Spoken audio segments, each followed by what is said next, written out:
Hakim, bonjour. Bonjour et Be- bonne année. Bonne année 2025.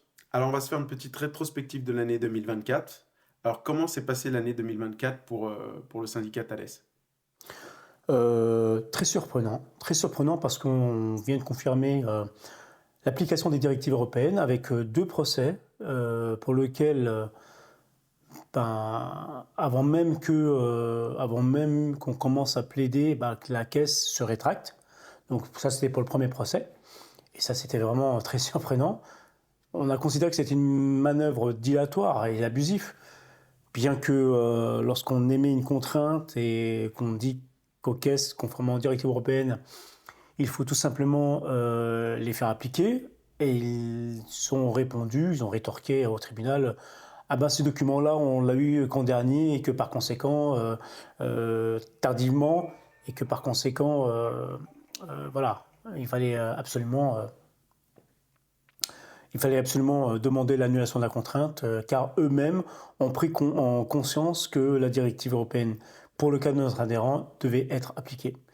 Et pareil pour la deuxième personne, la directive, c'est la même directive, à quelques virgules près, on va dire ça comme ça, mais effectivement, les appels de cotisation, les contraintes ont été annulées, et du coup, cela fait quoi? Cela fait que tout simplement, c'est qu'il y a à peu près on arrive à peu près à presque 300 000 euros pour les deux adhérents d'exonération, sachant qu'il y a aussi l'exonération de la CSG, de la CRDS, d'une partie de la flat tax et de la taxe Puma dans sa totalité. Ok, donc là, tu parlais bien de la caisse des retraites des dentistes, au premier De cas. toutes les caisses, URSSAF, caisse de retraite, de toutes les caisses, parce que là, dans les cas qu'on a eus, c'est les caisses de toutes les caisses de retraite, notamment la caisse. Il y a aussi la caisse des pharmaciens, il y a la caisse des professions libérales aussi, ça dépend lesquelles, mais en profession de santé, retraite des chirurgiens dentistes, des médecins, tout ça, pareil, ils ont été radiés, donc supprimés. Et pour une autre caisse beaucoup plus, comment dirais-je, oui, beaucoup plus, moins coûteuse, quoi, largement moins. On peut faire un calcul déjà sur une personne qui gagne 60 000 euros, 70 000 euros à l'année. Il fait sur 3 ans à peu près dans les 45 000 euros, facilement et largement. 45 000 euros d'économie. Hmm. Et par rapport justement en fait à nos adhérents aussi, on a Mm. qui est quand même l'affaire de lance aussi du syndicat Thales Tout à fait. France, bien sûr. C'est un petit peu les vices de procédure liés aux contraintes. Quelques cas à gagner, Mm. dus à des problèmes qu'on explique depuis bien longtemps. C'est parfois des contraintes farfelues et fallacieuses qui arrivent chez nos adhérents. On a été les précurseurs du vice de procédure sur les cotisations URSSAF.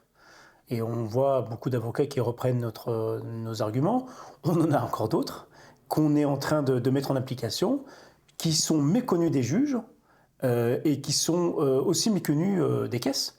Et c'est là où c'est très intéressant, car c'est des angles de vue pour lesquels personne n'a, comment dirais-je, personne n'a exposé lors des audiences. Donc là, avec toutes les audiences qu'on a faites, même ne serait-ce qu'on est à facilement plus de 3000 audiences, hein, ça c'est clair, net et précis sur tout le territoire national. Nous pouvons considérer que, effectivement, il y a beaucoup d'erreurs de calcul, beaucoup de vices de procédure, des directeurs qui ne sont pas réellement des directeurs ou qui n'ont pas la délégation de signature, par exemple. Et ça, c'est un cas parmi tant d'autres. Mais il y en a tellement, notamment sur les appels de cotisation. C'est vraiment des appels de cotisation un peu farfelus.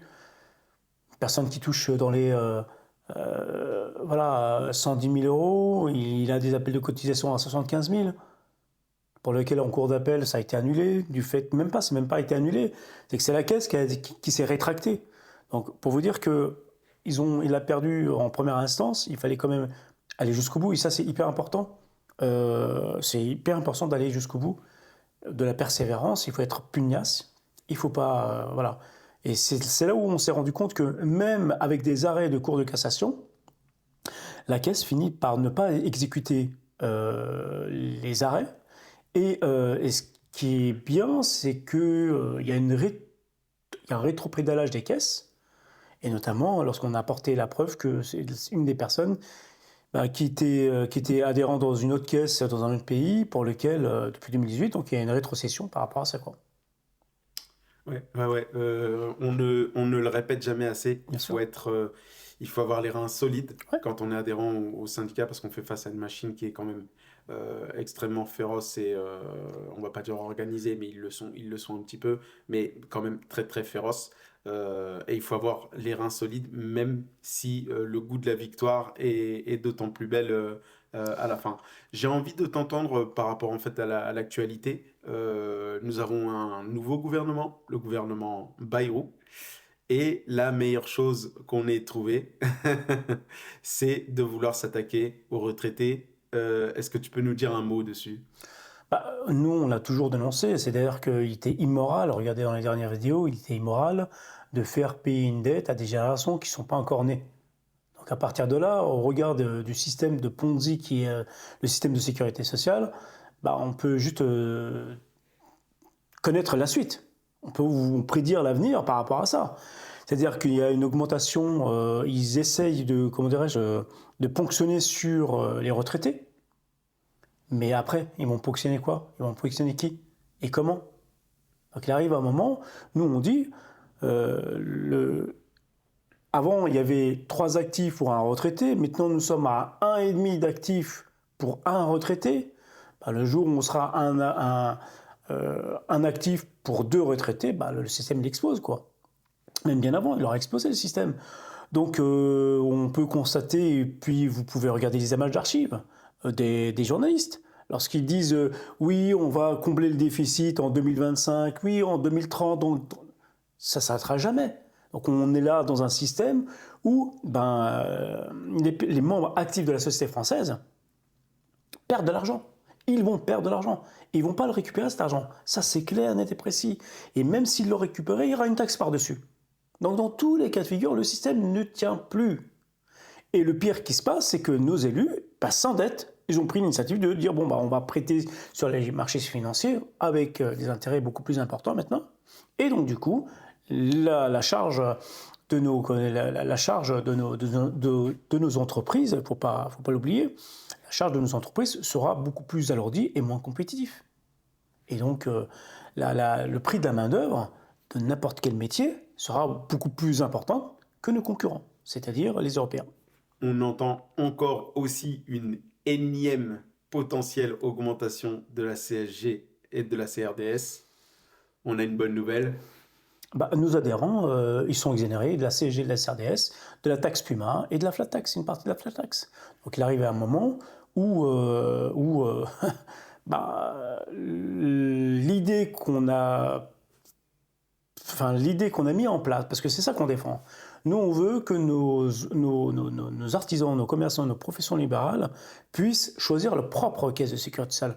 On ne veut pas être assisté, on n'est pas des assistés. On n'a pas besoin d'un gouvernement ou d'un soi-disant représentant qui représente que lui-même, qui nous dicte la ligne à conduire au nom d'une solidarité. Non, la solidarité, elle n'y est pas. Dès lors qu'il y a une dette, il ne peut avoir de solidarité. Ça, c'est clair, net et précis.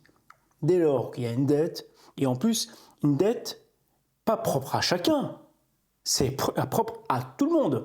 Cela veut dire quoi? Cela veut dire que la personne qui veut fumer, c'est son problème. Il veut fumer, mais il faut qu'elle subisse elle-même les conséquences. Moi, je ne vais pas pallier à des personnes qui fument ou à des personnes qui boivent. Je ne vais pas pallier à sa santé. Non, on doit se prendre en charge tous. On doit être cohérent dans ce qu'on fait. Et on peut parler de solidarité, mais la solidarité, elle est dans l'impôt. Point barre. Le reste, la santé, c'est propre à chacun. Alors, il y a des personnes qui sont handicapées. Effectivement, on peut pallier au handicap, mais par le biais de l'impôt. Il y a des réformes pour ça. Et même malgré ces réformes-là, ceux qui prétendent, comme Macron disait, oui, on va pallier à l'handicap et tout le reste, dans sa première présentation, on voit rien, il n'y a aucun changement. Il n'y a aucun changement.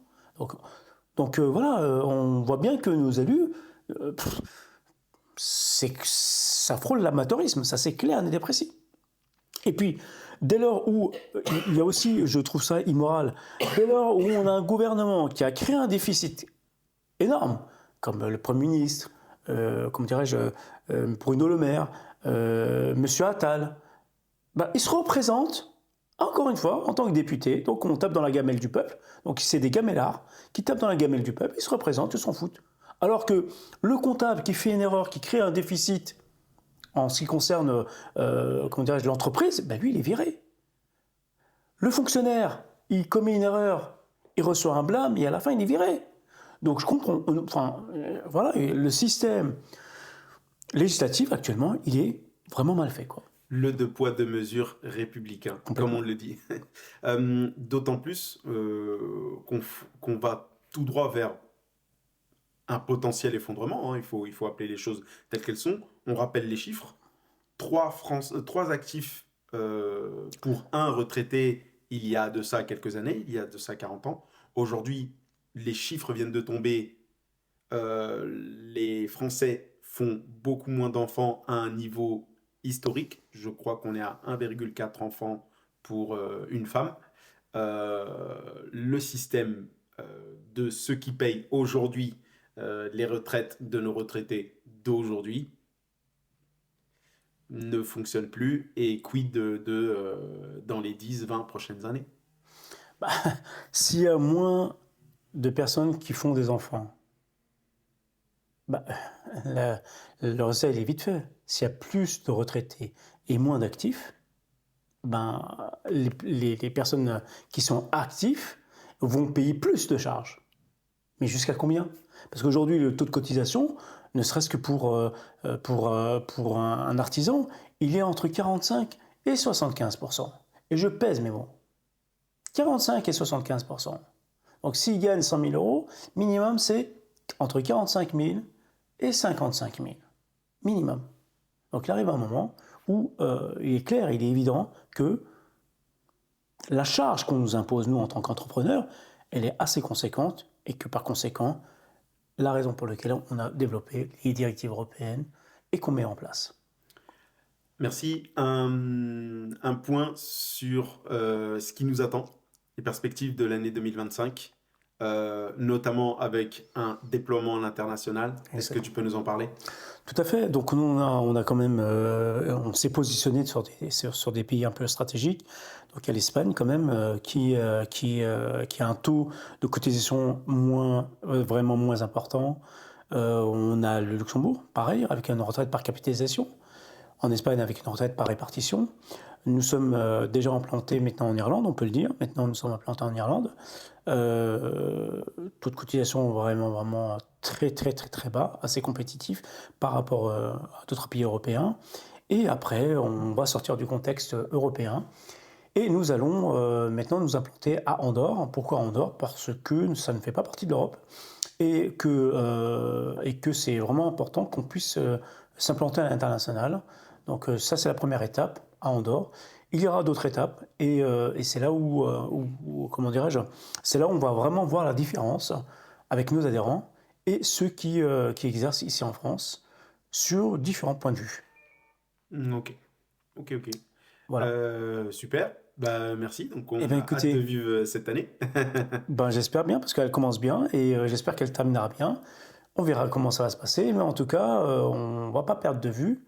On va vraiment pas perdre de vue notre objectif et j'espère qu'on va les atteindre. Merci beaucoup, Hakim. Merci et je vous dis à bientôt. Si vous avez aimé cette vidéo, n'hésitez pas à la liker et puis comment dirais-je, à la partager surtout. Pour nous, c'est hyper important que les artisans soient au courant de cette visibilité qu'on peut leur donner, qu'on peut leur apporter pour au même à salaire égal, enfin à heure, à travail égal, salaire différent. Pour la même, pour la même chose, c'est-à-dire qu'ils peuvent travailler en France et payer leurs cotisations avec quelques critères bien restreints, ils peuvent payer leurs cotisations dans un autre pays beaucoup plus compétitif qu'en France en tout cas. Merci, Hakim. On reste vigilant et prêt à agir pour Merci. défendre les intérêts de nos adhérents. À bientôt. À très bientôt. Merci beaucoup et merci d'avoir regardé cette vidéo en tout cas.